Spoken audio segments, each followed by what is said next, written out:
Finally guys Shrikant movie theatre में आ चुकी है, जिसको अभी-अभी मैंने देख कर आया है। और बात करें इस मूवी की कहानी की, तो इस मूवी की कहानी यही होने वाली है कि इस मूवी में जो हीरो रहता है, वो बचपन से अंधा रहता है, जिसकी वजह से उसे कुछ दिख नहीं पाता है। जिसकी वजह से ये समाज वाले लोग उसे कहते हैं कि इसे कहीं नदी में बहा दो, या फिर इसे जान से मार दो, या फिर भगवान से विदा कर दो, क्योंकि ये कोई काम के लायक नहीं है। पर इसके माता-पिता यानी कि इसकी माँ ऐसा नहीं करती है, और पर जो इसके पिता रहते हैं वो बहुत बड़ा शराबी रहता है, जिसकी वजह से वो इसे गड्ढा में फेंकना चाहता है, पर इसकी माँ इसे बचा लेती है।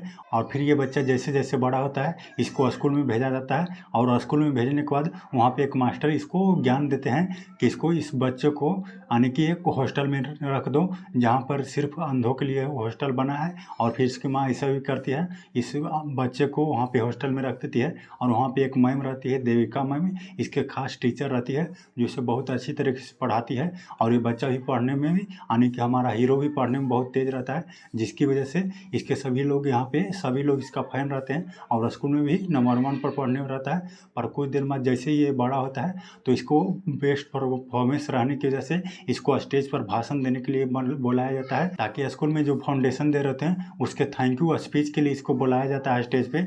पर ये स्टेज पे जाकर वो मास्टर की पोल खोल देता है, जिसकी वजह से वहाँ के मास्टर इसको स्कूल से यानी कि हॉस्टल से निकाल देते हैं। पर देविका मैम इसका सहारा बनती है, और वो इसे रखकर अपने पास रखती है और उसे पढ़ाती लिखाती है, जिसकी वजह से ये 10th में बहुत अच्छा नंबरों के पास होता है, यानी कि 98% से पास होता है, और साइंस में एडमिशन लेने के लिए क्वालिफाई हो जाता है।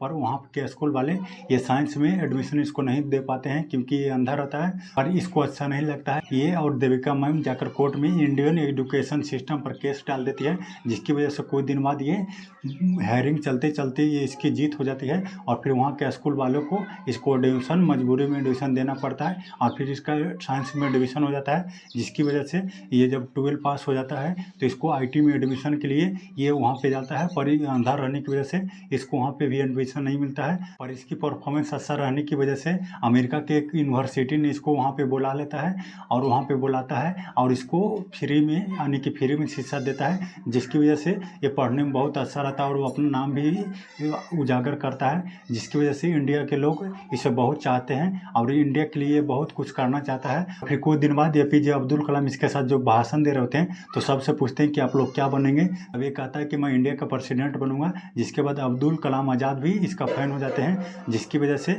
ये अब्दुल कलाम इसको शाबाशी देते हैं, और कहते हैं कि आपका भविष्य क्लियर है, आप और ऐसे ही आप लोग मेहनत करते रहिए, आप लोग ज़रूर बन पाएंगे।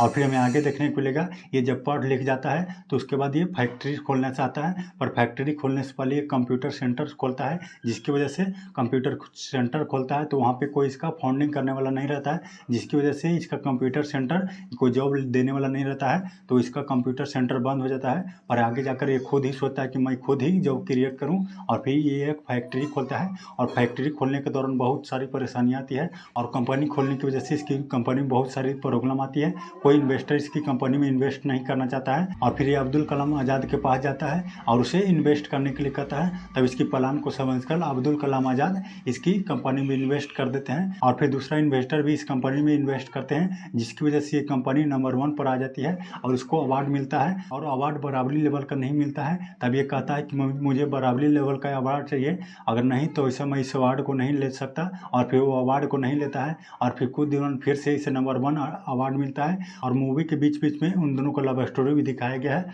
और मूवी का स्टोरी मुझे बहुत अच्छा लगा, और उसकी बैकग्राउंड म्यूजिक भी मुझे बहुत अच्छा लगा। तो आप लोगों को ये मूवी देखनी चाहिए, क्योंकि ये एक बायोपिक फिल्म है। ये श्रीकांत बोला नाम की एक व्यक्ति के नाम पर ये मूवी बनाया गया है, जो बचपन से अंधा था, और अभी वो व्यक्ति एक कंपनी का CEO है, यानी कि एक कंपनी का मालिक है, और वो करोड़ों की कंपनी इसका है।